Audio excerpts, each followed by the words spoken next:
نحمده ونصلي على رسوله الكريم أما بعد فقد قال الله تبارك وتعالى في كتابه المبين وهو أصدق الصادقين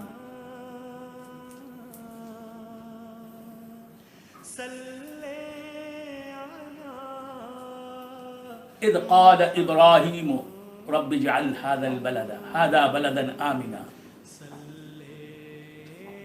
وارزق أهله من الثمرات من آمن منهم بالله واليوم الآخر قال ومن كفر فأمتعه قليلا ثم أضطره إلى عذاب النار وبئس المصير وإذ يرفع إبراهيم القواعد من البيت وإسماعيل. آج کی ہماری گفتگو اس آیت سے شروع ہوگی. حق تبارک و تعالی ارشاد فرماتا ہے وَإِذْ يَرْفَعُ إِبْرَاهِيمُ الْقَوَاعِدَ مِنَ الْبَيْتِ وَإِسْمَاعِيلُ.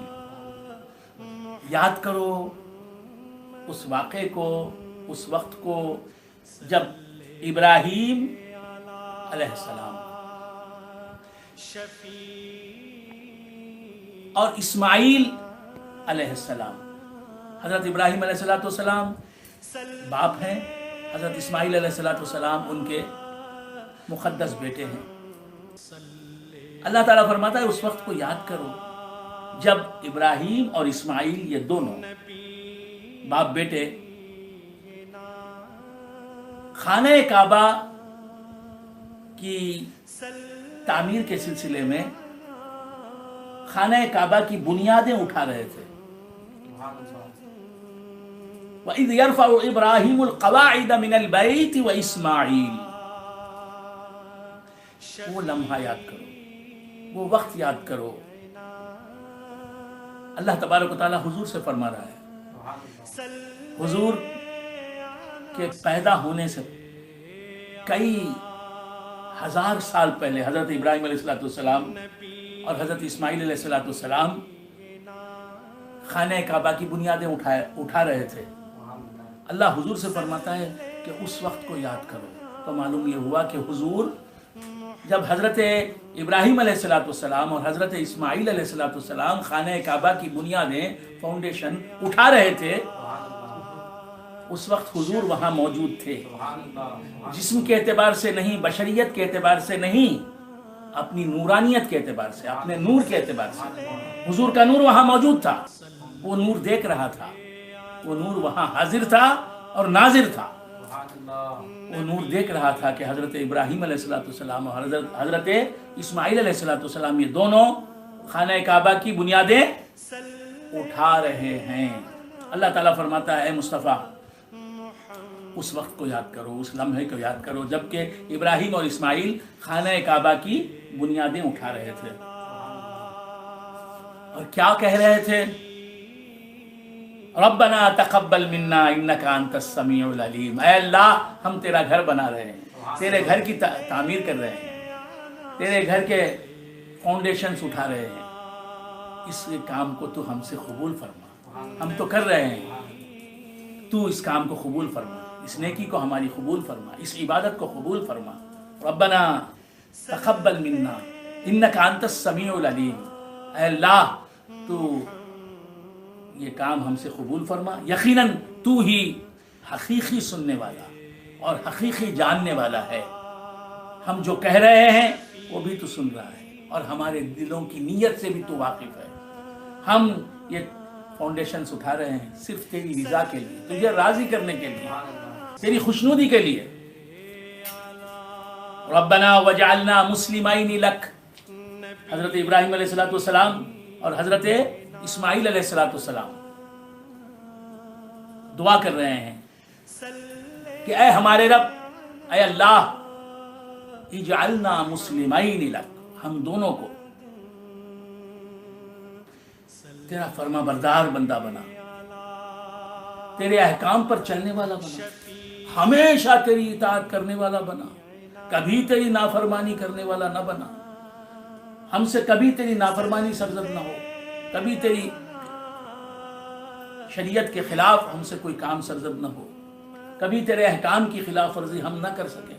مولا تبارک و تعالی ہمیں یہ شرف عطا فرما، یہ سعادت بخش کہ ہم ہمیشہ تیری فرما برداری میں رہیں، ہمیشہ تیری عبادت میں مصروف رہیں، کبھی ہم دونوں تجھے ناراض نہ کریں۔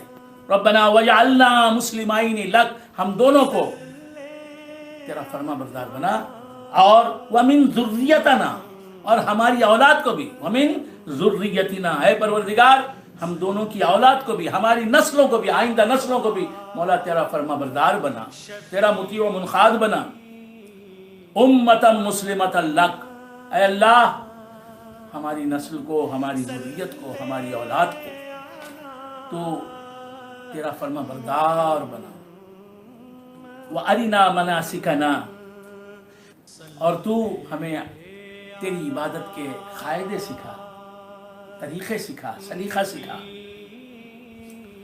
وَتُبْ عَلَيْنَا، اور اے پروردگار ہماری مغفرت فرما، ہماری توبہ قبول فرما۔ اِنَّكَ أَنْتَ التَّوَّابُ الرَّحِيمُ، یقیناً تو ہی بہت توبہ قبول فرمانے والا اور بہت رحم فرمانے والا ہے۔ ربنا وابعث فیہم رسولا، حضرت ابراہیم علیہ السلام اور حضرت اسماعیل علیہ السلام، یہ دونوں باپ بیٹے ہیں، یہ دونوں خانہ کعبہ، بیت اللہ جو ہمیں دکھائی دیتا ہے، تصاویر میں دکھائی دیتا ہے، ٹی وی پر ہم دیکھتے ہیں، خانہ کعبہ کی عمارت بنا رہے تھے، اور ابھی عمارت نہیں بنا رہے تھے، دیواریں نہیں اٹھا رہے تھے، فاؤنڈیشنز اٹھا رہے تھے، اٹھاتے ہوئے دعا کر رہے تھے کہ اے مولا، کیا دعا کر رہے تھے؟ ربنا وابعث فیہم رسولا، حضرت ابراہیم علیہ السلام اور حضرت اسماعیل علیہ السلام دونوں خانہ کعبہ کے فاؤنڈیشنز اٹھا رہے تھے، اور حضرت ابراہیم علیہ السلام ایک پتھر پر کھڑے ہوئے، ایک پتھر پر کھڑے ہوئے خانہ کعبہ کی بنیادیں اٹھا رہے تھے۔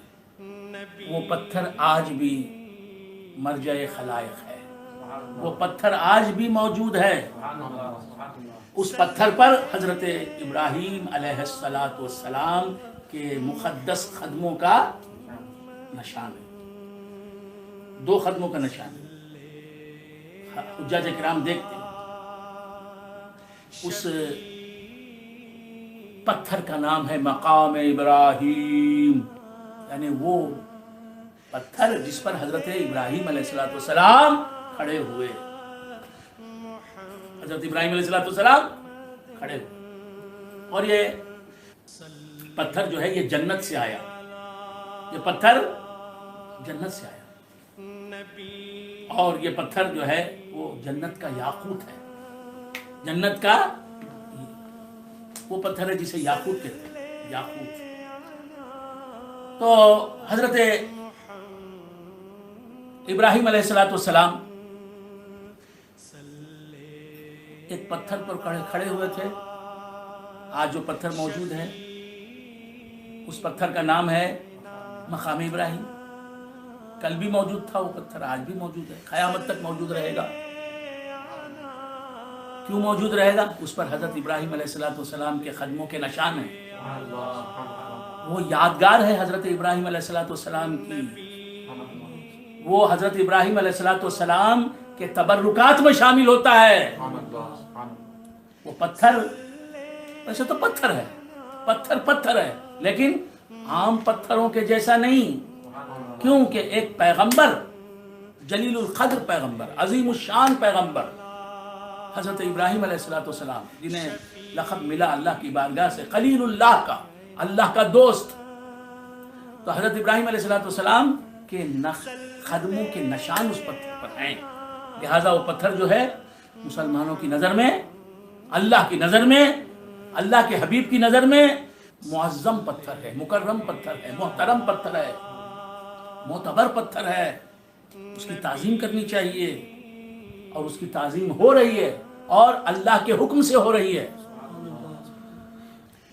اس پتھر کی تعظیم جس پر حضرت ابراہیم علیہ السلام خانہ کعبہ کی تعمیر کے دوران کھڑے ہوئے تھے. حضرت ابراہیم علیہ السلام کھڑے ہوئے تو وہ پتھر کیا کہلاتا ہے؟ مقام ابراہیم. مقام ابراہیم کی تعظیم کس طرح ہوتی ہے کہ طواف کرنے کے بعد خانہ کعبہ کا طواف جب ہوتا ہے، طواف جب ختم ہو جاتا ہے تو اس کے بعد وہ پتھر جس عمارت میں ہے وہ آپ دیکھیں گے ایک جالیوں کی ایک عمارت میں ہے، اس کے اندر وہ پتھر رکھا ہوا ہے. اس پتھر کے سامنے کھڑے ہو کر مسلمان اللہ کی عبادت کرتے ہیں. 2 رکعت نفل نماز پڑھتے ہیں جی، اور جب تک یہ نماز نہیں پڑھیں گے طواف ختم نہیں ہوگا، طواف کی عبادت ختم نہیں ہوگی. تو حجاج کرام طواف کے بعد مقام ابراہیم کے سامنے اللہ کی عبادت کرتے ہیں. منہ کہاں ہوتا ہے؟ پتھر کی طرف. سجدہ کہاں ہوتا ہے؟ پتھر کے سامنے ہوتا ہے سجدہ اللہ کو، لیکن اس پتھر کے سامنے. تو بندگان خدا، یہ تعظیم ہے اس پتھر کی کہ اللہ کی عبادت اس پتھر کے سامنے کی جائے. عبادت اللہ کی، تعظیم پتھر کی. تو بندگان خدا عرض کر رہا تھا کہ مقام ابراہیم وہ پتھر ہے جس پر حضرت ابراہیم علیہ السلام کھڑے تھے خانہ کعبہ کی تعمیر کے دوران. اور اس پتھر میں اللہ تبارک و تعالیٰ نے یہ کمال رکھ دیا کہ حضرت ابراہیم علیہ السلام خانہ کعبہ کی دیواریں بنا رہے تھے. اب دیوار شروع میں تو چھوٹی ہوتی ہے، پست ہوتی ہے، اس کے بعد بلند ہوتی چلی جاتی ہے، اونچی ہوتی چلی جاتی ہے. تو حضرت ابراہیم علیہ السلام دیوار جو اونچی ہوتی جاتی تو حضرت ابراہیم علیہ السلام کو بلند ہونے کی ضرورت پڑتی، تو وہ پتھر اٹھ جاتا. جتنا ابراہیم علیہ السلام بلند ہونا چاہتے، اونچا ہونا چاہتے، پتھر بھی اتنا اونچا ہو جاتا. یہ لفٹ کا کام انجام دیتا تھا پتھر. حضرت ابراہیم علیہ السلام اس پتھر پر کھڑے رہ کر تعمیر خانہ کعبہ فرماتے رہے. تو وہ پتھر ہے مقام ابراہیم جسے کہتے ہیں. یہ اللہ تبارک و تعالیٰ کی شعائر میں داخل ہے، اللہ تبارک و تعالیٰ کی یادگار، اللہ تبارک و تعالیٰ کی نشانیوں میں سے ایک نشانی ہے مقام ابراہیم. تو مقام ابراہیم پر کھڑ کے اللہ تبارک و تعالیٰ کے خلیل حضرت ابراہیم علیہ السلام کیا خانہ کعبہ بنا رہے تھے اور دعا کیا کر رہے تھے؟ ربنا وابعث فیہم رسولا. دعا کیا کر رہے تھے؟ اے میرے رب، اے ہمارے رب، میری نسل میں ایک ایسے رسول کو بھیج. یہ کیا کر رہے ہیں ابراہیم علیہ السلام؟ اللہ کے محبوب کو مانگ رہے ہیں، محمد الرسول اللہ کو مانگ رہے ہیں اللہ سے. اے اللہ، میں تیرا گھر بنا رہا ہوں، میں تیرا کعبہ بنا رہا ہوں، اس نیکی کے بدلے میں، اس نیکی کے صلے میں مجھے تیرے محبوب کو دے دے، تیرے محبوب کو میرا بیٹا بنا، میری ذریت میں اسے پیدا فرما. یہ دعا کر رہے تھے. کون کر رہے تھے؟ مقام ابراہیم پر کھڑے ہو کر یہ دعا کر رہے تھے. کون؟ حضرت ابراہیم علیہ السلام. لہٰذا اس دعا کے صدقے میں مقام ابراہیم بن گیا. آج ہر مسلمان اس کے سامنے سجدے کر رہا ہے، عبادت کر رہا ہے، اللہ کے شاعر میں وہ داخل ہو گیا. آج تک مقام ابراہیم باقی ہے اور اس پر حضرت ابراہیم علیہ السلام کے نقوش پا باقی ہیں، نقش قدم باقی ہیں. ابراہیم علیہ السلام نے کیا کہا، کیسی بڑی دعا کی. حضرت ابراہیم نے جو دعا کی وہ دعا کسی پیغمبر کو اللہ نے نہیں سکھائی. وہ دعا سکھائی تو حضرت ابراہیم علیہ السلام کو سکھائی.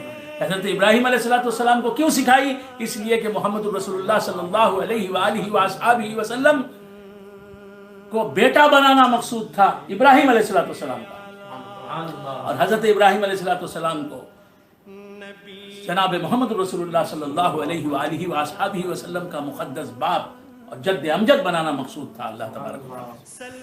اور حضرت ابراہیم علیہ السلام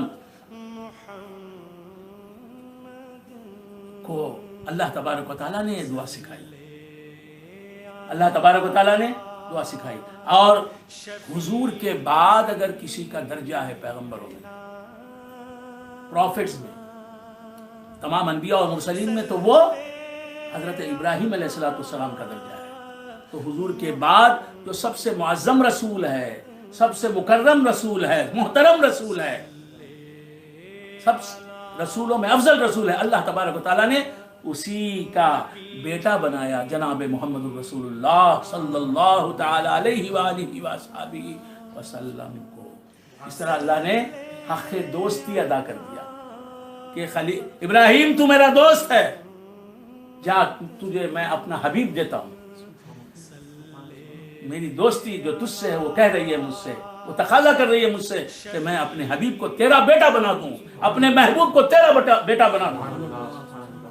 تو حضرت ابراہیم علیہ السلام نے سب سے اونچی دعا مانگی، سب سے بہترین دعا مانگی، سب سے مبارک دعا مانگی، ربنا وابعث فیہم رسولا منہم، اے اللہ میری ذریت میں، میری سنتان میں، میری اولاد میں ایک رسول کو بھیج، ایک رسول کو پیدا فرما، منہم میری ذریت کو کسی دوسرے قوم سے رسول نہ بھیجنا، میری ذریت کے لیے کسی اور قوم کا رسول منتخب نہ فرمانا، میری ذریت، میری اولاد کی طرف رسول بن کر جائے تو میری اولاد ہی میں سے وہ بھی ہو،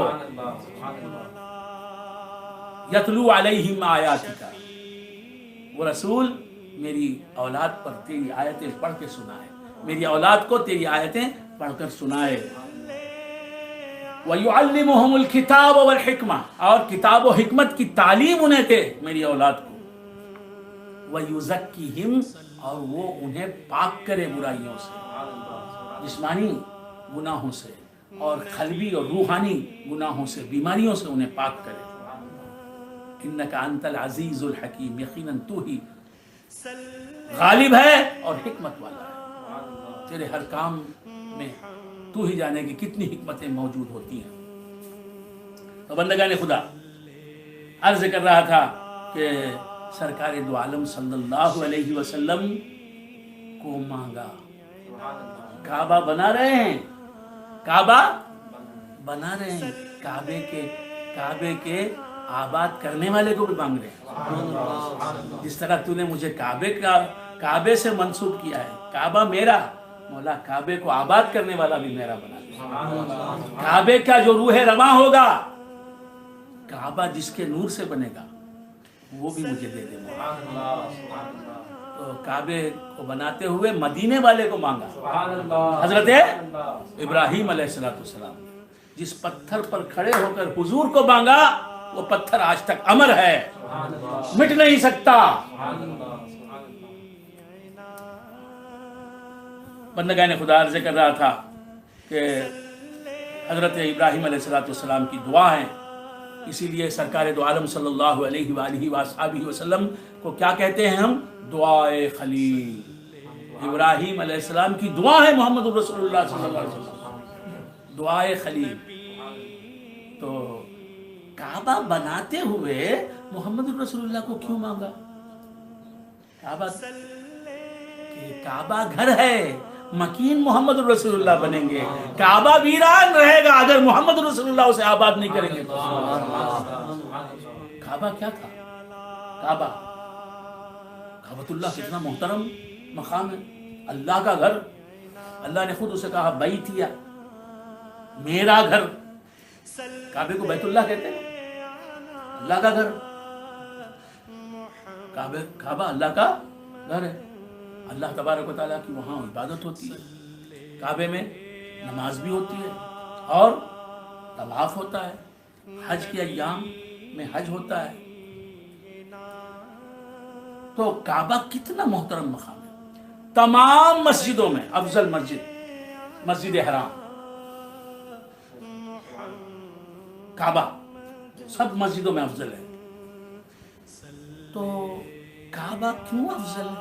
آج تو افضل ہے، لیکن یہی افضل مسجد، یہی اعلیٰ عبادت خانہ مسلمانوں کا 300 سال تک 300 سال تک بتوں کی پوجا کی آماجگاہ بنا رہا. 300 برس کعبۃ اللہ آج ہم جسے دیکھ رہے ہیں، اس کعبۃ اللہ میں 300 سال تک 360 بت پوجے جا رہے تھے. کتنے بت تھے؟ کعبے کے اندر 360 بت رکھے ہوئے تھے. 360 آئیڈلز، مورتیاں، بت کعبے کے اندر رکھے ہوئے تھے. اور 1-2 دن 4-5 دن 1 سال 2 سال 5 سال 10 سال نہیں، 300 برس تک 360 بت کعبے کے اندر رکھے ہوئے تھے. اور کعبے میں 300 سال تک 360 بتوں کی عبادت ہوتی تھی. یہاں بتوں کی عبادت ہو وہ کیا ہے؟ اسے کیا کہیں گے؟ بت خانہ. کعبے کو بت خانہ بنا دیا لوگوں نے، بت پرستوں نے، صنم پرستوں نے، خدا بیزاروں نے، دین بیزاروں نے، اللہ کے دشمنوں نے،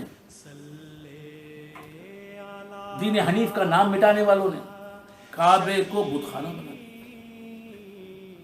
300 سال تک 1-2 بت نہیں، 360 بتوں کی پوجا ہو رہی تھی کعبے میں. 300 عرب میں 360 قبیلے تھے. عرب میں 360 قبیلے تھے. ہر قبیلے کا اپنا ایک بت تھا. کوئی ہبل کو پوجنے والا، کوئی لات کو پوجنے والا، کوئی عزا کو پوجنے والا، کوئی منات کو پوجنے والا. یہ لات، یہ منات، یہ دیویاں، گاڈیس. لات was a goddess، معبودہ کافروں کی. منات یہ ایک معبودہ، گاڈیس. حالانکہ اسلام میں گاڈیس کا تصور نہیں ہے. ہمارا پروردگار مرد ہونے اور عورت ہونے سے پاک ہے، اور کوئی عورت کبھی گاڈ نہیں بنی، نہ کوئی مرد کبھی گاڈ بنا. اللہ تبارک و تعالیٰ عورت ہونے اور مرد ہونے سے پاک ہے. فرشتے اللہ کی مخلوق ہیں، لیکن کوئی فرشتہ عورت ہے نہ مرد ہے. عورت ہونے اور مرد ہونے سے فرشتے پاک ہیں. تو اللہ تبارک و تعالیٰ کیسے عورت ہوگا یا مرد ہوگا؟ وہ ہر عورت کا خالق ہے، کریٹر ہے، اور ہر مرد کا خالق ہے اللہ تبارک و تعالیٰ. وہ عورت ہونے اور مرد ہونے سے پاک ہے، منزہ ہے. سبحان اللہ. تو عرض کر رہا تھا کہ 360 بت کعبے میں رکھے ہوئے تھے، 300 سال تک رکھے ہوئے تھے. اور ان میں کچھ مرد خدا تھے، ان کے دیوتا جن کو کہتے ہیں دیوتا تھے، کچھ دیویاں تھیں. یہ لات، منات، یہ عزا، یہ سب دیویوں کے نام ہیں. یہ دیویاں بھی وہاں تھیں. کہاں تھیں؟ خانہ کعبہ کے اندر، ہولی کعبہ کے اندر. اور ہبل یہ بت تھا، دیوتا تھا، مانا جاتا تھا اسے، اور سب سے بڑا دیوتا مانا جاتا تھا. خیر، تو عرض کر رہا تھا کہ 300 سال تک بتوں کی پوجا ہو رہی تھی. بتوں کی پوجا خانہ کعبہ میں ہو رہی تھی. اور اس خانہ کعبہ کو بتوں کی نجاست سے پاک کرنے والا کوئی پیدا نہیں ہوا. 300 سال تک بت پوجے جا رہے تھے خانہ کعبہ کے اندر. حضور محمد رسول اللہ صلی اللہ علیہ وآلہ وآلہ وسلم نے فتح مکہ کے بعد، فتح مکہ کے دن خانہ کعبہ میں جا کر بتوں کو کعبے سے باہر نکالا، پھینک دیا. کعبے کی تطہیر ہوئی، کعبے کو پاک کیا بت پرستی سے اور بتوں کی نجاست سے. کچھ بت آئیڈلز کی صورت میں رکھے ہوئے تھے اور کچھ بت ہاتھ سے چھڑائے ہوئے تھے، مصوری کی ہوئی تھی بتوں کی، سبوں کو اللہ تبارک و تعالیٰ کے حبیب نے خانہ کعبہ سے نکال دی۔ تو عرض کر رہا تھا یہ خانہ کعبہ کو بتوں سے پاک کیا گیا، کس نے کیا؟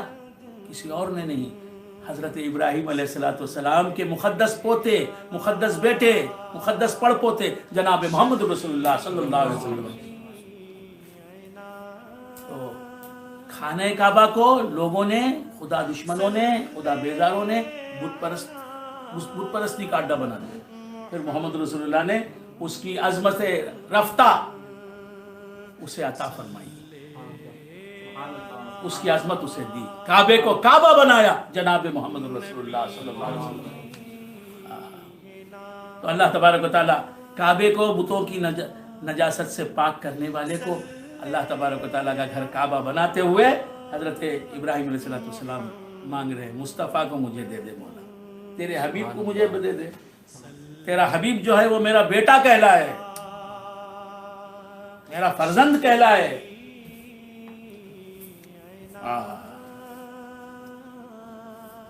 تو بندگان خدا عرض کر رہا تھا کہ اللہ تبارک و تعالیٰ نے کعبے کی تعمیر کا فریضہ انجام دینے والا حضرت ابراہیم علیہ السلام کو بنایا۔ اب اس کے بعد سرکار دو عالم صلی اللہ علیہ وآلہ وآصحابہ وسلم اس دنیا میں تشریف لائے بشریت کے ساتھ، عبداللہ کے پوت آمینہ کے جائے رضی اللہ تعالی عنہما بن کے اس دنیا میں تشریف لائے۔ آنے کے بعد بیت المقدس ایک شہر ہے جسے یروشلم کہتے ہیں، بیت المقدس، اس میں ایک مسجد ہے جسے مسجد اقصی کہتے ہیں، وہ آج بھی موجود ہے۔ مسجد اقصی کی طرف رخ کر کے مسلمان نماز پڑھتے تھے، مسجد اقصی کی طرف رخ کر کے مسلمان نماز پڑھتے تھے۔ سرور کونین صلی اللہ علیہ وآلہ وآصحابہ وسلم کی مکی زندگی میں، حضور کی مکی زندگی میں بھی مسلمانوں کا قبلہ کیا رہا؟ بیت المقدس۔ بیت المقدس میں مسجد اقصی جو ہے وہ مسلمانوں کا قبلہ بنا تھا۔ حضور اور صحابہ بیت المقدس کی طرف رخ کر کے، مسجد اقصی کی طرف رخ کر کے نماز پڑھتے تھے۔ جب تک حضور مکے میں رہے تو بیت المقدس کی طرف نماز ہوتی رہی، لیکن بیچ میں خانہ کعبہ آ جاتا تھا، تو وہ خانہ کعبہ کی طرف بھی رخ تھا ایک اعتبار سے۔ لیکن جب حضور ہجرت فرما کے مدینہ منورہ میں تشریف لے گئے، ہاں مکی زندگی میں نماز فرض نہیں ہوئی تھی، پڑھتے تھے، سرور کونین بھی پڑھتے تھے، صحابہ کرام بھی پڑھتے تھے۔ تو مکی زندگی کے بعد جب مدنی زندگی کا آغاز ہوا سرور کونین صلی اللہ تعالی علیہ وآلہ وآصحابہ وسلم کا، تو اب زاویے بدل گئے، اینگلز بدل گئے، سمتیں بدل گئیں۔ مکے میں آپ نماز پڑھتے تھے، صحابہ نماز پڑھتے تھے تو بیت المقدس کی طرف رخ کر کے نماز پڑھتے تھے بھی، تو کعبے کی طرف بھی رخ ہو جاتا تھا۔ اب مدینے میں جانے کے بعد جب حضور نے نمازیں پڑھی تو اب خانہ کعبہ بیچ میں نہیں آتی، خانہ کعبہ کی سمت نہیں ہوتی تھی، صرف بیت المقدس کی سمت ہوتی تھی، مسجد اقصی کی سمت ہوتی تھی، جس کی طرف رخ کر کے مسلمان نماز پڑھتے تھے۔ سرور کونین صلی اللہ علیہ وآلہ وآصحابہ وسلم کے قلب میں اللہ نے ایک تمنا پیدا کی۔ یہ تمنا اللہ کی ڈالی ہوئی تمنا، حضور اپنی طرف سے کوئی تمنا نہیں کرتے، وہی تمنا کرتے ہیں جس تمنا کو اللہ پسند فرماتا ہے اپنے حبیب کے لیے۔ تو حضور کے دل میں تمنا ہی کہ اب جو ہے بیت المقدس کعبہ نہ رہے، بیت المقدس قبلہ نہ رہے، مسلمانوں کا قبلہ کعبۃ اللہ ہو جائے، کعبۃ اللہ ہو جائے۔ تو سرور کونین صلی اللہ تعالی علیہ وآلہ وآصحابہ وسلم کے دل میں یہ تمنا بیدار ہوئی، اور سرکار دو عالم صلی اللہ علیہ وآلہ وآلہ وسلم آسمان کو دیکھ لیتے تھے. کیا کرتے تھے؟ آسمان کو دیکھ لیتے تھے. آقا علیہ السلام دل میں تمنا ہوتی تھی کہ مولا اب خانہ کعبہ کو قبلہ بنا دے. یہ تمنا ہوتی تھی. مدینہ منورہ کی بات دل میں یہ تمنا. آسمان کو بار بار دیکھتے تھے. اللہ تبارک و تعالیٰ ارشاد فرماتا ہے قد نرى تقلب وجهك في السماء. قد نرى تقلب وجهك في السماء.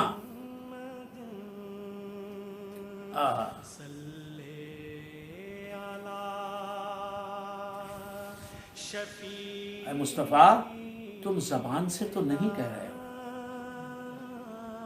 دعا بھی نہیں کر رہے ہو. حضور کو اللہ سے کچھ لینا ہے تو دعا کی بھی ضرورت نہیں, صرف ارادہ کرنا کافی ہے, دل میں تمنا کرنا کافی ہے, چاہنا کافی ہے. اللہ فرماتا ہے قد نرى تقلب وجهك في السماء. پیارے حبیب تمہارے چہرے کا بار بار آسمان کی طرف اٹھنا ہم دیکھ رہے ہیں محبوب. کیا مطلب؟ تمہاری ہر ادا ہم دیکھ رہے ہیں, یہ ادا بھی ہم دیکھ رہے ہیں. تمہارا چہرہ بار بار آسمان کی طرف اٹھ رہا ہے. ہم جانتے ہیں کہ آسمان کی طرف تمہارا چہرہ بار بار کیوں ہو رہا ہے, کیوں اٹھ رہا ہے. تمہارے دل کی حالت ہم جانتے ہیں, تمہارے دل میں جو شوق ہے وہ ہم جانتے ہیں. تم کعبے کو قبلہ بنانا چاہتے ہو, تم چاہتے ہو کہ آپ بیت المقدس کی مسجد اقصی قبلہ نہ رہے, کعبہ قبلہ بن جائے, یہ چاہتے ہو تم. قد نرى تقلب وجهك في السماء. ہم بار بار تمہارا چہرہ آسمان کی طرف اٹھتا ہوا دیکھ رہے ہیں. یہ اٹھنا یعنی یہ جو بار بار تمہارا مقدس چہرہ آسمان کی طرف اٹھ رہا ہے, یہ ادا دیکھنے کے لیے اب تک ہم نے کعبے کو قبلہ نہیں بنایا. قد نرى تقلب وجهك في السماء. یہ ادا دیکھنا تھا, ہمیں منظور تھا, ہمیں دیکھنا چاہتے تھے کہ تم اس شوق کے ساتھ کہ کعبہ قبلہ بن جائے تم بار بار آسمان کی طرف دیکھو. فَلَنُوَلِّيَنَّكَ قِبْلَةً تَرْضَاهَا. اے مصطفیٰ ہم ضرور اس قبلے کی طرف تمہیں پھیر دیں گے جس قبلے سے تم راضی ہو, تم راضی ہو.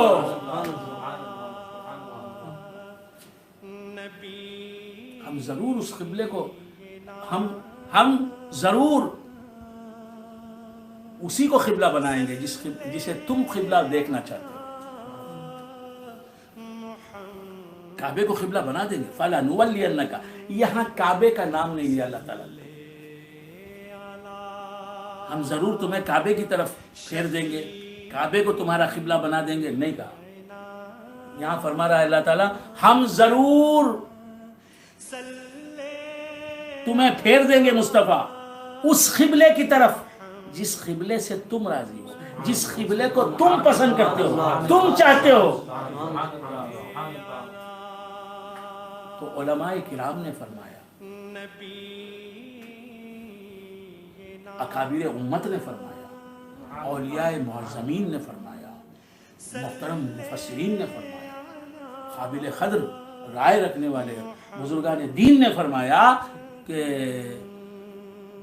اگر سرکار دو عالم صلی اللہ علیہ وسلم کعبے کو نہیں کسی بھی ایک گھر کو قبلہ بنانا چاہتے تو اللہ اسی گھر کو قبلہ بنانا چاہتے. کسی ایک عمارت کو قبلہ بنانا چاہتے اللہ اسی عمارت کو قبلہ بنا دیتے. چونکہ حضور کعبے کو قبلہ بنانا چاہتے تھے, اللہ نے کعبے کو قبلہ بنا دیا. اسی لیے فرمایا قبلۃً ترضاها. مصطفیٰ جس قبلے کو تم چاہتے ہو اسی قبلے کی طرف ہم تمہارا چہرہ پھیر دیں گے, اسی قبلے کو تمہارا قبلہ بنا دیں گے. قبلۃً نرضاها نہیں فرمایا. اے مصطفیٰ ہم تمہارا قبلہ اس عمارت کو بنا دیں گے جسے ہم چاہتے ہیں قبلہ بنانا, نہیں کہا. کیا کہا؟ قبلۃً ترضاها. مصطفیٰ جس قبلے سے تم راضی ہو, تم جس قبلے کو پسند کرتے ہو ہم اسی کو تمہارا قبلہ بنا دیں گے. جس عمارت کو تم قبلہ دیکھنا چاہتے ہو ہم اسی عمارت کو تمہارا قبلہ بنا دیں گے. فَلَنُوَلِّيَنَّكَ قِبْلَةً تَرْضَاهَا. تو حضور کعبے سے راضی ہو گئے, کعبے کو پسند کر لیا جی. قبلہ دیکھنا چاہا کعبے کو حضور نے, اللہ نے اسے قبلہ بنا دیا. جس گناہگار امتی کو حضور جنت میں دیکھنا چاہیں گے وہ کیسے جہنم میں جا سکتا ہے؟ جس گناہگار امتی کو حضور ولی دیکھنا چاہیں گے وہ کیسے ولی نہیں بنے گا؟ جس جاہل کو حضور عالم دیکھنا چاہیں گے وہ کیسے عالم نہیں بنے گا؟ جس کافر کو حضور چاہیں کہ یہ مسلمان ہو جائے وہ کیسے مسلمان نہیں بنے گا؟ تو ان کی چاہنے پر حضور حضور آپ جو چاہیں, حضور آپ جو چاہیں تو کام بن جائے. حضور آپ جو کہہ دیں تو, حضور آپ جو چاہیں تو بات بن جائے. حضور آپ جو چاہیں آپ جو کہہ دیں تو کام ہو جائے. تو سرکار دو عالم صلی اللہ علیہ وسلم کے ارادے پر ہے. وہ کعبے کو قبلہ دیکھنا چاہتے تھے مسلمانوں کو, قیامت تک رہنے والا قبلہ. تو اللہ تبارک و تعالیٰ نے کعبے کو قبلہ بنا دیا. یہ قبلہ بنا ہے حضور کی پسند کی وجہ سے. تو ہم سب کعبے کی طرف رخ کر کے سجدہ کرتے ہیں. کعبے کی طرف ہم سجدہ کر رہے ہیں. حقیقت میں کعبے کی طرف ہم رخ کر کے سجدہ نہیں کر رہے ہیں, حضور کی پسند کی طرف رخ کر کے ہم سجدہ کر رہے ہیں. کعبے سے حضور کو محبت ہے, وہ محبت ہی حقیقت میں قبلہ ہے. بات سمجھ میں آ رہی ہے؟ حضور جس بلڈنگ سے محبت فرماتے اور چاہتے کہ یہ بلڈنگ ہی کعبہ بن جائے تو اللہ تعالیٰ اسی بلڈنگ کو کعبہ بنا دیتا. فَلَنُوَلِّيَنَّكَ قِبْلَةً تَرْضَاهَا. تو معلوم ہوا اصل قبلہ کعبہ نہیں ہے, حضور کی پسند ہے, حضور کی محبت ہے, حضور کا انتخاب ہے, حضور کا سلیکشن ہے. اور حضور حقیقت میں کعبہ ہیں, حقیقت میں قبلہ حضور ہیں. وہ جس عمارت کو قبلہ بنانا چاہیں وہ قبلہ بن جائے. اسی لیے فرمایا اعلیٰ حضرت فاضل بریلوی علیہ الرحمہ نے, زاہدو حاجیو آؤ شہنشاہ کا روزہ دیکھو.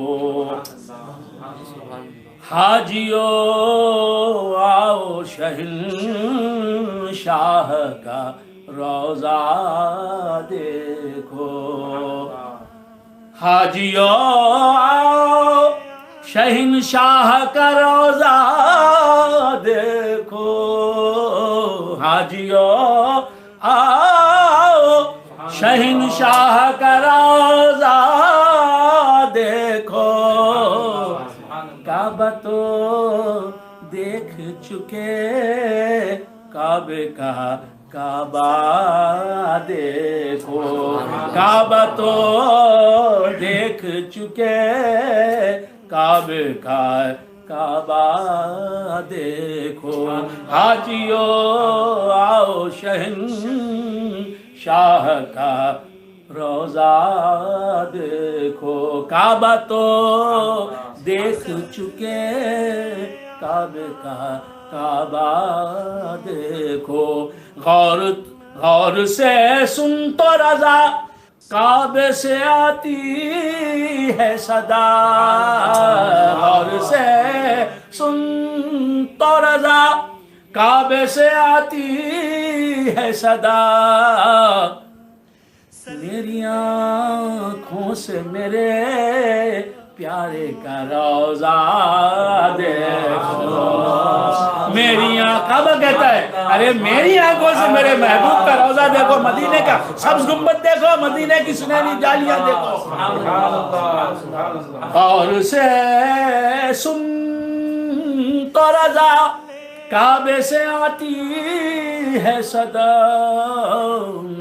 میری آنکھوں سے میرے پیارے کا روزہ دیکھو، کعبہ تو دیکھ چکے، کعبے کا کعبہ دیکھو. تو مدینہ منورہ کعبے کا کعبہ ہے، کعبے کا کعبہ ہے مدینہ منورہ. تو بندگان خدا، سرکار دو عالم صلی اللہ علیہ وآلہ واصحابہ وسلم سے نسبت کی وجہ سے کعبہ کعبہ ہے. سرور کونین صلی اللہ علیہ وآلہ واصحابہ وسلم کو کعبے سے محبت ہے، اس لیے کعبہ کعبہ ہے. حضور جس سے محبت فرمائیں تو اسے لوگ قبلہ و کعبہ کہنے لگے. ہم کیا کہتے ہیں؟ پیر کو کیا کہتے ہیں؟ قبلہ. حضور قبلہ گاہی، کعبہ کماہی. وہ آدمی کعبے کی طرح محترم ہو جاتا ہے، معظم ہو جاتا ہے، جو حضور سے نسبت رکھتا ہے، حضور جس سے محبت کرتا ہے. یاد رکھیں کہ حدیث شریف میں آیا کہ لحرمت المؤمن اعظم عند اللہ من حرمت الکعبہ. ایک بندہ مومن کی عزت اور مرتبہ اللہ کی نظر میں کعبے کے مرتبے سے زیادہ ہے. کیوں؟ مومن کون ہے؟ مومن کون ہے؟ سرکار دو عالم صلی اللہ تعالی علیہ وآلہ وآصحابہ وسلم ارشاد فرماتے ہیں لا یؤمن احدکم حتی اکون احب الیہ من والدہ وولدہ والناس اجمعین. تم میں سے کوئی شخص اس وقت تک مسلمان نہیں ہو سکتا جب تک کہ وہ مجھے، اپنے باپ، اپنی اولاد اور ساری دنیا کے رہنے والوں سے زیادہ عزیز نہ رکھے. سبحان اللہ. تو بندگان خدا، عرض کر رہا تھا کہ کعبہ حضور کا پسندیدہ مقام ہے، اسی لیے بہت محترم ہے، اور نماز کے لیے اس کا استقبال شرط ہے. کعبے کی طرف رخ کیے بغیر نماز ہی نہیں ہو سکتی. تو بندگان خدا، اللہ تبارک و تعالی ارشاد فرماتا ہے اپنے کلام بلاغت نظام میں. یہ آیت غور سے سنیں. یا ایھا الذین آمنوا استعینوا بالصبر والصلاۃ ان اللہ مع الصابرین. اللہ ہی سے مدد مانگنا چاہیے، اللہ ہی سے مدد مانگنا چاہیے. اللہ کے سوائے کسی سے مدد نہیں مانگنی چاہیے، کسی پیر سے مدد نہیں مانگنی چاہیے، کسی ولی سے مدد نہیں مانگنی چاہیے، کسی غوث سے مدد نہیں مانگنی چاہیے، کسی قطب سے مدد نہیں مانگنی چاہیے، کسی نیک انسان سے مدد نہیں مانگنی چاہیے، کسی اللہ کے فرمانبردار بندے سے مدد نہیں مانگنی چاہیے، کسی سے بھی مدد نہیں مانگنی چاہیے. المدد یا غوث اعظم نہیں کہنا چاہیے، یہ شرک ہو جاتا ہے، بدعت ہو جاتی ہے. یا غریب نواز مدد کیجئے نہیں بولنا چاہیے.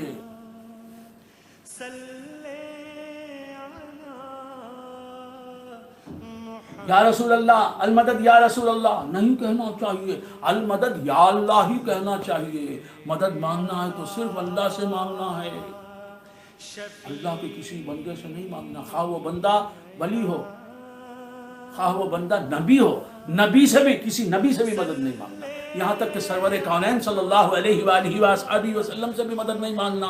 مانگیں گے تو شرک ہو جائے گا. جو غیر اللہ سے مدد مانگتے ہیں، جو ولیوں سے مدد مانگتے ہیں، جو نبیوں سے مدد مانگتے ہیں، وہ مشرک ہیں. یہ سب کس نے کہا؟ کسی ولی سے مدد مانگنا شرک ہے. قرآن میں کہاں لکھا ہے؟ کہاں لکھا ہے غوث اعظم سے مدد مانگنا شرک ہے؟ کہاں لکھا ہے؟ بتاؤ. المدد یا غوث کہنا شرک ہے، قرآن سے ثابت کرو. قرآن میں بتاؤ کہاں ہے، کون سے پارے میں ہے، کون سے سورے میں ہے. یا غریب نواز مدد فرمائیے کہنا شرک ہے، بدعت ہے، کفر ہے، بے دینی ہے. کہاں لکھا ہے قرآن میں؟ بخاری شریف کی کس حدیث میں لکھا ہوا ہے؟ مسلم شریف کی کس حدیث میں لکھا ہوا ہے؟ اللہ کے اولیاء سے مدد مانگنا شرک ہے، قرآن میں کہاں لکھا ہوا ہے؟ حدیث میں کہاں لکھا ہوا ہے؟ کون سی تفسیر میں لکھا ہوا ہے؟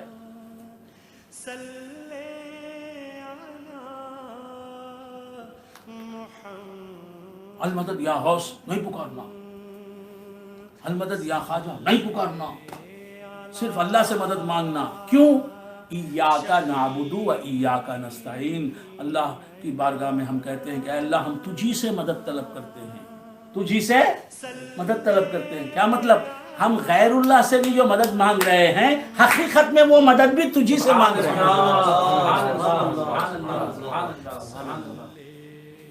برکت بھائی کی بیٹی کی شادی ہوئی، سید برکت اللہ صاحب کی بیٹی کی شادی ہوئی. برکت بھائی نے 1000 آدمیوں کو دعوت دی، 1000 آدمیوں کو. آ گئے 2000 آدمی بغیر کسی دعوت کے. لوگ چلے آئے. برکت بھائی لوگوں کو ریسیو کر رہے ہیں اور اپنی جگہ بیٹھے ہوئے ہیں. کھانے کے دسترخوان جہاں بچھا ہوا ہے وہاں برکت بھائی سپلائی نہیں کر رہے ہیں. دعوت دی برکت اللہ نے، سید برکت اللہ نے، کہ میری بیٹی کی شادی فلاں تاریخ میں ہے، فلاں جگہ ہے، فلاں دن ہے، آپ تشریف لائیے، فلاں وقت ہے، آپ تشریف لائیے اور نکاح کے بعد کھانا تناول فرمائیے. دعوت دی انہوں نے اور لوگ آ رہے ہیں تو ریسیو کر رہے ہیں، خیر مقدم کر رہے ہیں، ویلکم کر رہے ہیں اور اپنی جگہ بیٹھے ہیں آرام سے. لوگ جا رہے ہیں. برکت بھائی کہہ رہے ہیں وہاں جائیے کھانے کا انتظام. لوگ جا رہے ہیں. وہاں برکت اللہ صاحب نہیں ہے، سپلائی برکت اللہ صاحب نہیں کر رہے ہیں. برکت اللہ صاحب تو اپنی جگہ بیٹھے ہوئے ہیں آرام سے صوفے پر. اور جناب وہاں ان کے نوکر، ان کے رشتہ دار، ان کے بھتیجے، ان کے بھانجے، ان کے نوکر، ان کے دکان میں کام کرنے والے، ان کے دوست، یہ سب سپلائی کر رہے ہیں کھانا. جی اس میں غریب لوگ بھی ہیں، بہت غریب بھی ان کے نوکر، وہ بھی کھانا سپلائی کر رہے ہیں. لا کے دے رہا ہے غریب آدمی. برکت اللہ صاحب تو مالدار آدمی ہیں لیکن ان کا نوکر کہاں مالدار ہو سکتا ہے، وہ تو غریب آدمی. وہ لا کے سپلائی کر رہا ہے کھانا. بریانی رکھتا ہے سامنے مہمان کے، وہ متجن رکھ رہا ہے، مظافر رکھ رہا ہے. اب یہ سب کھانا کھا رہے ہیں.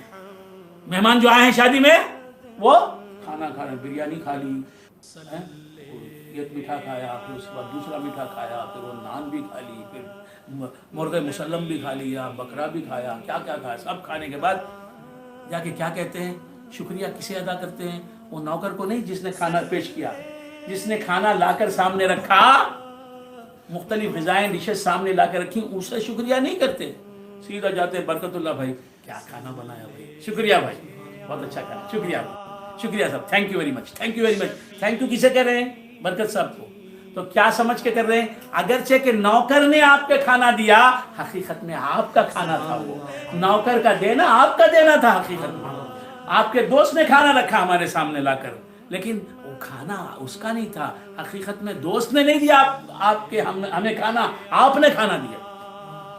تو برکت بھائی کے دوست سے جو ملتا ہے ان کا مہمان سمجھتا ہے کہ وہ کھانا برکت بھائی کا ہے. اسی طرح ہم اللہ کے بندے ہیں. غوث اعظم سے جو ہمیں، غوث اعظم اللہ کے دوست ہیں، ولی ہیں، ان کے ہاتھوں سے جو برکتیں ہمیں ملتی ہیں، نعمتیں ہمیں ملتی ہیں، راحتیں ہمیں ملتی ہیں، بلندیاں ہمیں ملتی ہیں، ہم سمجھتے ہیں کہ اللہ ہی کی دی ہوئی ہیں. اسی لیے ہم کہتے ہیں ایاک نعبد و ایاک نستعین. ہمیں مدد ملتی ہے غوث اعظم سے، خواجہ اعظم سے. بظاہر غوث اعظم سے مدد مل رہی ہے لیکن حقیقت میں غوث اعظم سے جو مل رہی ہے مدد، وہ اے اللہ تیری ہی مدد ہے. حقیقی مددگار تو ہی ہے. تو غیر اللہ سے مدد مانگنا ناجائز نہیں ہے. اب دیکھیے اللہ تعالیٰ فرماتا ہے یا ایھا الذین آمنو، اے ایمان والو. غیر اللہ سے مدد مانگیں گے تو کافر ہو جائیں گے. بولتے ہیں کیا بولتے ہیں؟ غیر اللہ سے مدد مانگے تو کافر ہو جائیں گے. غیر اللہ سے مدد مانگنا شرک ہے. غیر اللہ سے مدد مانگنا شرک ہے یہ بولتے ہیں. اللہ تعالیٰ فرماتا ہے غیر اللہ سے مدد مانگنا ایمان ہے. یا ایھا الذین آمنو، غیر اللہ سے مدد مانگنا کفر نہیں ہے. غیر اللہ سے مدد مانگنا شرک نہیں ہے، ایمان ہے. ایمان منافی شرک کام کو کہتے ہیں. ایمان منافی کفر کام کو کہتے ہیں. جو ایمان ہوگا وہ شرک نہیں ہوگا, جو ایمان ہوگا وہ کفر نہیں ہوگا. تو اللہ فرماتا یا ایھا الذین آمنوا, اے ایمان والو, استعینوا بالصبر والصلاۃ, تم ایمان والے ہو, تم غیر اللہ کی مدد کو حقیقت میں غیر اللہ کی مدد نہیں مانتے, تم غیر اللہ کی مدد کو جو بظاہر غیر اللہ کی مدد ہے حقیقت میں اسے اللہ کی مدد مانتے ہو. تو اے ایمان والو, استعینوا بالصبر والصلاۃ, نماز اور صبر اور نماز. صبر اللہ ہے کیا؟ صبر بندے کے کام کو کہتے ہیں. صبر میں بندہ ہوں, میں کرتا ہوں صبر. اللہ صبر نہیں کرتا. اللہ صبر کرتا ہے کیا؟ نہیں. یہ دیکھ رہے ہیں اللہ کا نام صبور ہے نا. اللہ کا صبر کرنا الگ ہے, بندے کا صبر کرنا الگ ہے میرے بھائی. اللہ کا صبر الگ ہے. اللہ صبور ہے تو اس کا معنی اور ہے, بندہ صبور ہے تو وہ الگ معنی, اس کا معنی الگ ہے. ہاں تو کیا عرض کر رہا تھا, بندہ جو صبر کرتا ہے اللہ تعالیٰ اس سے پاک ہے. صبر عبادت ہے اور اللہ تبارک و تعالیٰ کوئی عبادت نہیں کرتا. عبادت کرنے کا حکم دیتا ہے, عبادت نہیں کرتا. صبر کرنا عبادت ہے اللہ کی. اللہ ہم کو حکم دیتا ہے اسبرو کا, صبر کرو کا حکم اللہ دیتا ہے اور کہتا ہے ان اللہ مع الصابرین. اللہ صبر نہیں کرتا, صبر کرنے والوں کے ساتھ رہتا ہے. تو بندگان خدا اللہ تبارک و تعالی ارشاد فرماتا ہے یا ایھا الذین آمنوا, اے ایمان والو, استعینوا. صرف جاننے والے حضرات جانتے ہیں استعینوا یہ امر کا صیغہ ہے, آرڈر ہے, امر کا صیغہ ہے, امپریٹیو موڈ ہے. امپریٹیو. اے ایمان والو استعینوا, مدد طلب کرو, مدد مانگو. اللہ حکم دے رہا ہے. کس سے مدد مانگو؟ اللہ سے نہیں, غیر اللہ سے. یہاں اللہ سے مدد مانگو, استعینوا باللہ نہیں فرمایا, اللہ سے مدد مانگو نہیں فرمایا. یہاں کیا فرمایا؟ استعینوا بالصبر. صبر جو تمہارا فعل ہے, تمہارا عمل ہے, اس عمل سے تم مدد مانگو.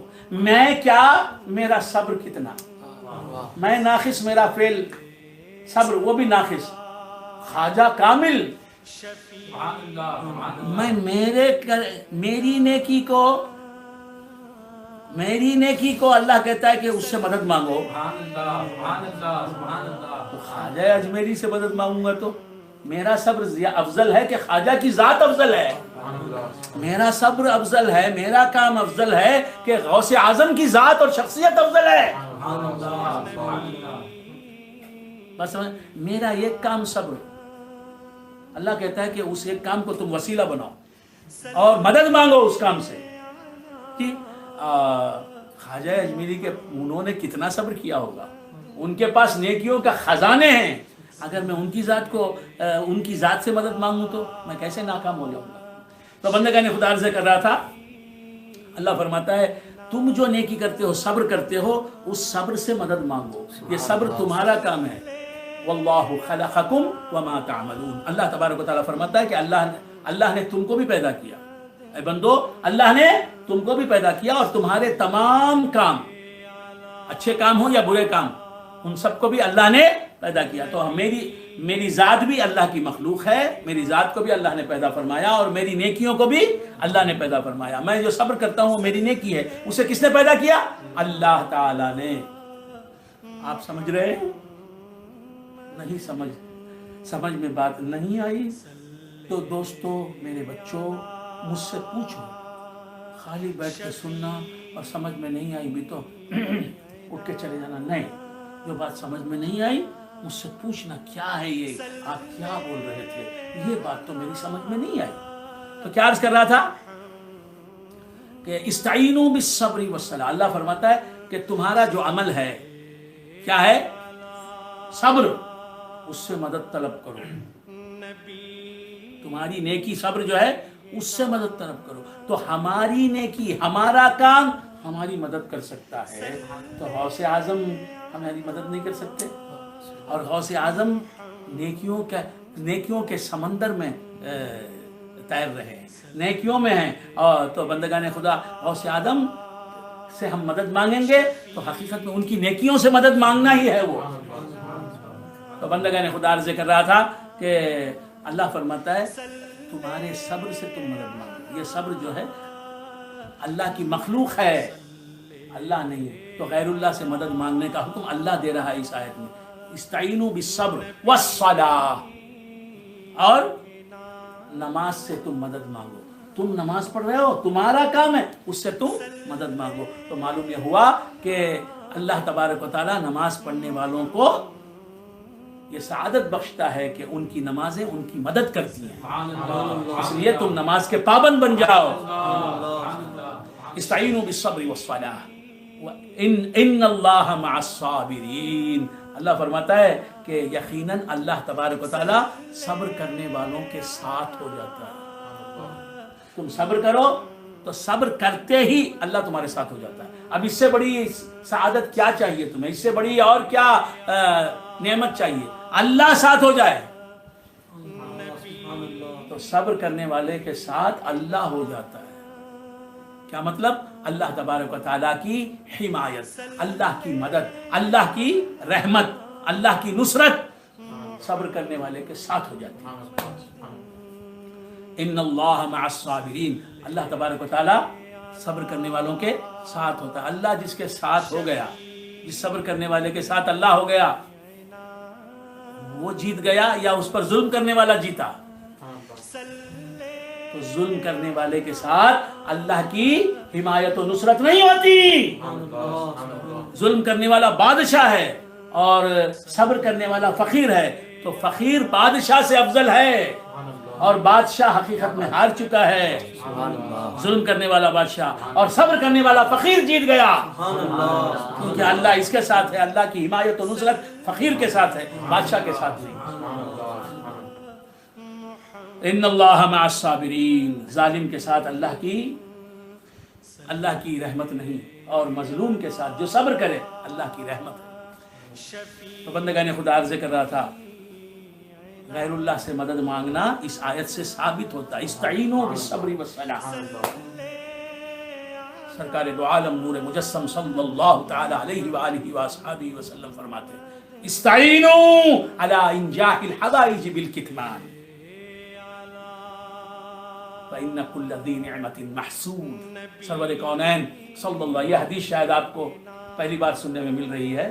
سرور کونین صلی اللہ تعالی علیہ وآلہ وآصحابہ وسلم فرماتے ہیں استعینوا، مدد طلب کرو، مدد مانگو، علی انجاح الحوائج بالکتمان، تم اپنے مقاصد میں کامیاب ہونا چاہتے ہو تو کیا کرو؟ اپنے مقصد کو لوگوں سے مت بیان کرو، تو یہ تمہاری نیکی، یہ تمہارا کام تمہیں تمہاری منزل مقصود تک پہنچائے گا، تمہیں تمہارے مقصد میں کامیاب کرے گا۔ حضور فرماتے ہیں استعینوا علی انجاح الحوائج بالکتمان فإن كل ذی نعمت محسود۔ ہر صاحب نعمت، اللہ جس پر کرم کرتا ہے اسے نعمت عطا فرماتا ہے، تو ہر صاحب نعمت جسے نعمت ملتی ہے اللہ بہت سے لوگ اس کے حاصل ہو جاتے ہیں۔ لہذا تم کو نعمت ملی ہے اور تم اپنے مقاصد میں کامیاب ہونا چاہتے ہو، جو تمہارے اہداف ہیں ان کو تم حاصل کرنا چاہتے ہو، تمہارے جو ٹارگٹس ہیں انہیں تم ریچ کرنا چاہتے ہو، تمہارے گول کو تم ریچ کرنا چاہتے ہو، تو اپنا گول کیا ہے، اپنا ٹارگٹ کیا ہے، اپنا ہدف کیا ہے لوگوں سے نہ کہو۔ ہاں جن سے کہنا ضروری ہے ان سے تو کہنا ہے، لیکن ہر کس و ناکس سے ہر ایک سے نہ کہو۔ حضور انور صلی اللہ تعالی علیہ وآلہ وآصحابہ وسلم ارشاد فرماتے ہیں استعینوا علی انجاح الحوائج بالکتمان فإن كل ذی نعمت محسود۔ اور اس کے بعد بندگان خدا ولا تقولوا لمن يقتل في سبيل الله اموات، ولا تقولوا لمن يقتل في سبيل الله اموات۔ آج آپ سن رہے ہیں کہ اہل سنت و جماعت کے عقائد کتنے اچھے ہیں، قرآن کے عقائد ہیں، تو ہم غیر اللہ سے مدد مانگتے ہیں۔ کس سے مدد مانگتے ہیں؟ خواجہ اجمیری سے مدد مانگتے ہیں. خواجہ اجمیری اللہ نہیں ہے، غیر اللہ ہے. ہم غوث اعظم سے مدد مانگتے ہیں، غوث اعظم اللہ نہیں ہے، غیر اللہ ہے، اللہ کے بندے ہیں. اللہ کا بندہ غیر اللہ ہے. لیکن خواجہ اجمیری سے مدد مانگنا بظاہر غیر اللہ سے مدد مانگنا ہے، اللہ کے بندے سے مدد مانگنا ہے. حقیقت میں اللہ ہی سے مدد مانگنا ہے. جو غوث اعظم سے مدد مانگتا ہے وہ غیر اللہ سے مدد نہیں مانگتا، حقیقت میں اللہ سے مدد مانگتا ہے. بات سمجھ میں آ رہی ہے؟ جو پوسٹ مین سے پیسہ لیتا ہے وہ پوسٹ مین سے حقیقت میں پیسہ نہیں لیتا، سینڈر جو ہے منی آرڈر کا اس سے پیسہ لیتا ہے. آپ سمجھ گئے؟ تو بندگان خدا عرض کر رہا تھا یہ جو عقائد آج میں پیش کر رہا ہوں ان کو ہمیشہ یاد رکھیں. تو غیر اللہ والوں سے مدد مانگنا حرام ہے، ناجائز ہے، بدعت ہے، شرک ہے. ناجائز ہی نہیں بول سکتے اللہ کے بندوں سے مدد مانگنا. غوث اعظم سے مدد مانگنا شرک بتا رہا ہے، جاہل. حالانکہ خود کافر سے مدد مانگتا ہے. پولیس سے جا کے بولتا ہے سر ہیلپ پلیز ہیلپ می سر. وہ پولیس جو ہے غیر مسلم ہے، اس سے مدد مانگ رہا ہے. استاد سے کہہ رہا ہے پلیز ہیلپ سر. ماسٹر سے کہہ رہا ہے please help sir, help me sir. تو بندگان خدا ڈاکٹر سے کہا ہے پلیز ہیلپ، پلیز ٹیک پٹی آن می. تو عرض کر رہا تھا غیر اللہ سے مدد مانگنا بظاہر غیر اللہ سے مدد مانگنا ہے. اللہ والوں سے مدد مانگنا حقیقت بظاہر اللہ والوں سے مدد مانگنا ہے، غیر اللہ سے مدد مانگنا ہے حقیقت میں اللہ ہی سے مدد مانگنا ہے. تو ہم غیر اللہ سے مدد نہیں مانگتے، ہم حقیقت میں اللہ ہی سے مدد مانگتے ہیں. یا خواجہ مدد کیجئے جو کہتے ہیں یہ اللہ ہی سے مدد مانگ رہے ہیں ہم. یا غوث مدد کیجئے جو ہم کہہ رہے ہیں حقیقت میں یہ مدد کس سے مانگ رہے ہیں؟ ہم اللہ ہی سے مدد مانگ رہے ہیں. استعینوا بالصبر والصلاۃ، صبر اور نماز سے مدد مانگنا بھی حقیقت میں اللہ ہی سے مدد مانگنا ہے.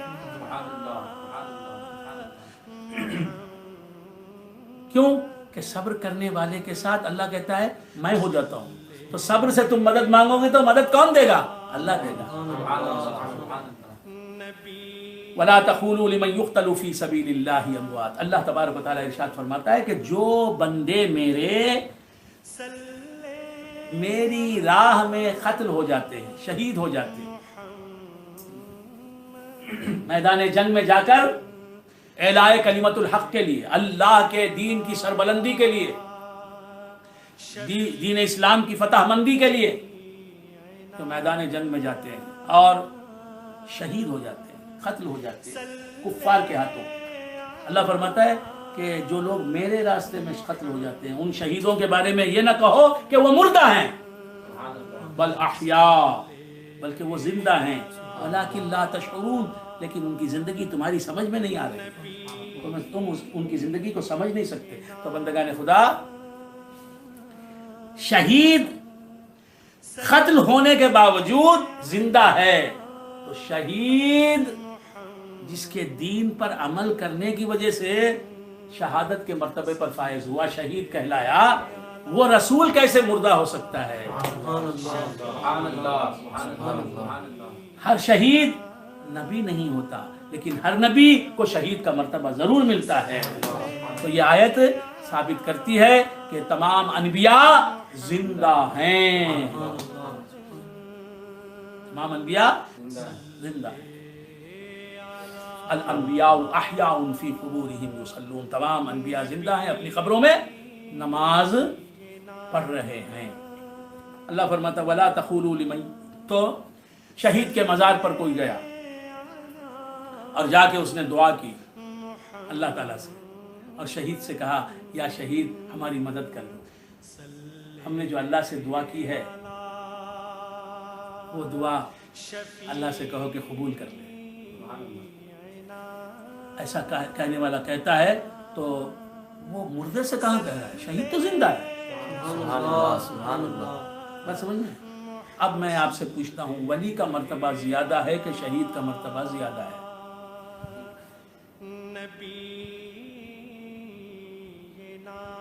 ورکیل بھی پر کیلوی کیکریں بدل چلنے. یہ ہماری تامل ناڈو کی زبان ہے، تامل زبان سب سنیں گے انشاءاللہ پورے ہندوستان میں. یہاں کی صوبائی زبان، علاقائی زبان تامل ہے. تو میں کیا کہہ رہا ہوں تامل میں؟ میں ایک سوال کرتا ہوں، تم جواب دو. شہید ایک ہوتا ہے، ایک ولی. ہر شہید کا ولی ہونا ضروری نہیں. جس طرح ہر صالح کا ولی ہونا ضروری نہیں، ہر متقی کا ولی ہونا ضروری نہیں، ہر شہید کا ولی ہونا ضروری نہیں، لیکن ہر ولی شہید سے بڑا مقام رکھتا ہے.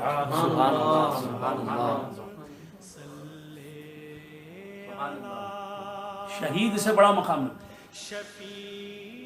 جی مرتبے میں شہید سے بڑا مرتبہ ہے اس کا. تو شہید افضل، شہید سے ولی افضل ہے. ہاں یہ ہو سکتا ہے کہ کوئی ولی بھی ہو شہید بھی ہو. جی ہر شہید ولی ہو یہ ضروری نہیں. اور شہادت سے مرتبہ بلند ہے ولایت.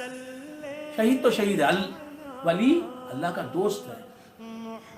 تو بندگان خدا جب شہید ہی مردہ نہیں تو ولی کیسے مردہ ہوگا؟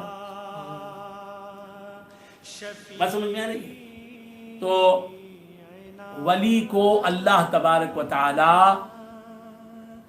اس کے انتقال کے بعد شہید سے زیادہ مضبوط برزخی زندگی عطا فرماتا ہے. سبحان اللہ سبحان اللہ.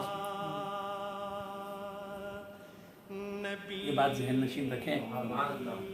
تو عرض کر رہا تھا ہم کسی مردے سے مدد نہیں مانگتے. غوث اعظم رضی اللہ تعالیٰ عنہ زندہ ہیں، ہم زندہ سے مدد مانگتے ہیں. خواجہ اجمیری زندہ ہیں، ہم زندہ سے مدد مانگ رہے ہیں. قطب الدین بختیار کاکی میرے مولا زندہ ہیں، ہم زندہ سے مدد مانگتے ہیں. یا قطب الدین مدد کر دیں. داتا گنج بخش کے بارگاہ میں ہم جاتے تھے، زندہ ہیں اس لیے مدد مانگتے تھے. تو ولیوں کو ہم مردہ سمجھتے ہی نہیں، وہ زندہ ہیں. مرنے والوں کو یہاں ملتی ہے عمر جاوید، بے سبب مرتے نہیں یا رسول اللہ، آپ پہ مرنے والے. تو بندگان خدا عرض کر رہا تھا کہ جب شہید ہی مردہ نہیں وہ زندہ ہے، اس سے مدد مانگنا، مردے سے مدد مانگنا کب ہوا؟ تو ولی سے مدد مانگنا مردے سے مدد مانگنا کب ہوا؟ زندے سے مدد مانگنا. الا ان اولیاء اللہ لا یموتون. اللہ کے جو ولی ہوتے ہیں وہ مرتے نہیں، ولکن ینتقلون من مقام الی مقام او من دار الی دار. اللہ والے مرتے نہیں، اللہ کے اولیاء مرتے نہیں، بلکہ ایک مقام سے دوسرے مقام میں منتقل ہو جاتے ہیں، شفٹ ہو جاتے ہیں. اچھا بل احیاء ولکن لا تشعرون. اللہ تبارک و تعالیٰ شہیدوں کو زندگی دیتا. کیوں دیتا ہے؟ اسی لیے کہ ان کے مزاروں پر لوگ آئیں اور ان سے مدد مانگیں، اور اللہ کی مدد ان کے ہاتھوں سے بندوں کو ملتی چلی جائے.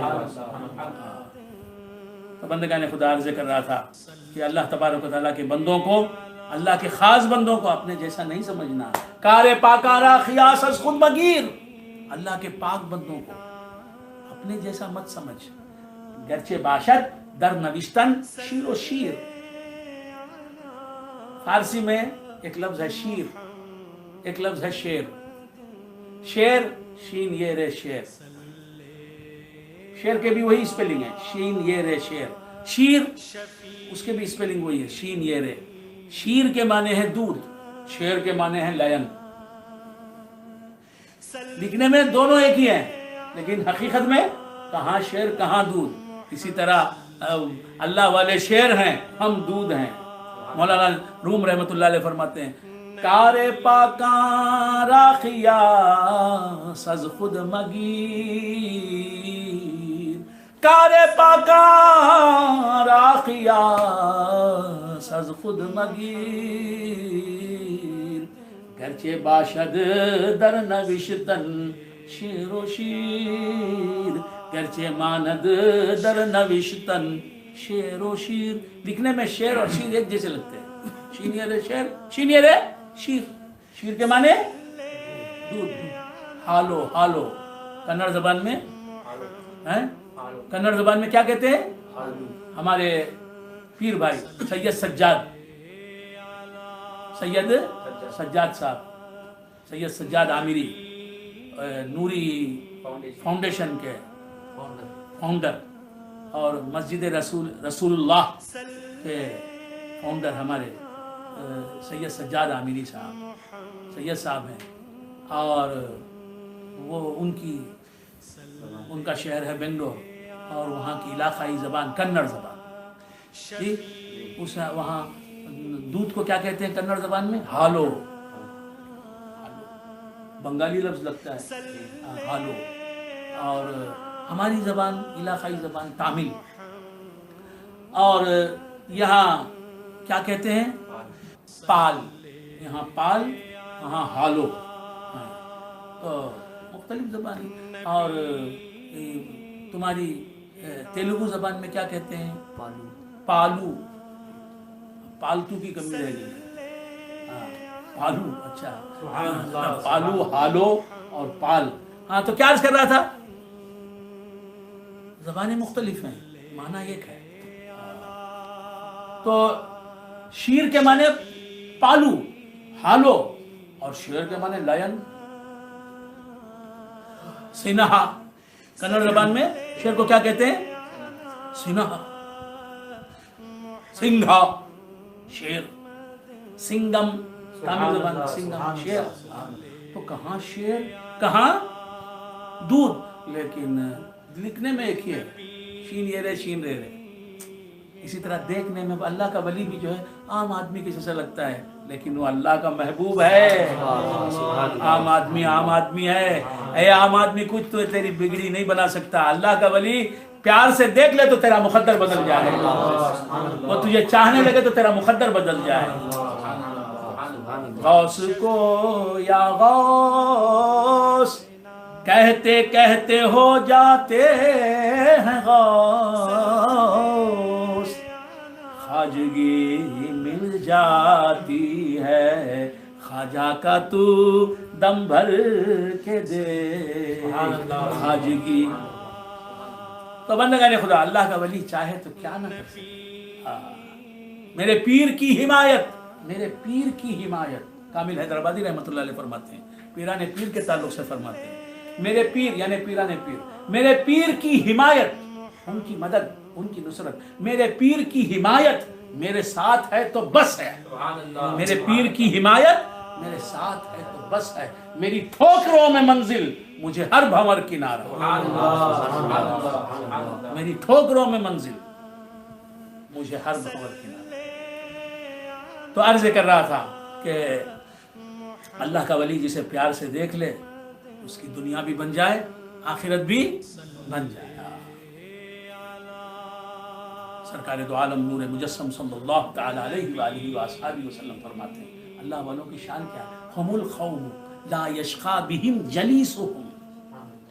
اللہ والوں کی جماعت ایسی جماعت ہے. اللہ والوں کی شان کیا ہے؟ سرکار فرماتے ہیں کہ ان کے ساتھ بیٹھنے اٹھنے والا بھی محروم نہیں ہوتا. ولیوں کے ساتھ اللہ کے محبوب بندوں کے ساتھ مقبول بارگاہ بندوں کے ساتھ جو بیٹھتا اٹھتا ہے ان کی صحبت میں رہتا ہے. لا یشقی بہم جلیسہم. ان کی صحبت کی وجہ سے ان کی نسبت کی وجہ سے ان کی محبتوں کی وجہ سے وہ ذلیل و رسوا نہیں ہو سکتا. وہ کبھی بدبخت نہیں ہو سکتا. وہ اس دنیا میں بھی خوش قسمت ہے اس دنیا میں بھی خوش قسمت ہے. تو عرض کر رہا تھا کہ اللہ تبارک و تعالی ہمیں ولیوں کے در سے وابستہ رکھے. اور ولی زندہ ہوتے ہیں شہید زندہ ہوتے ہیں. ڈاکٹر اقبال کہتے ہیں تیرا تن روح سے نا آشنا ہے عجب کیا آہ تیری نارسا ہے.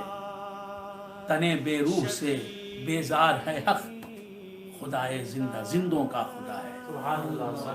یہاں تک وآخر دعوانا الحمدللہ رب العالمین.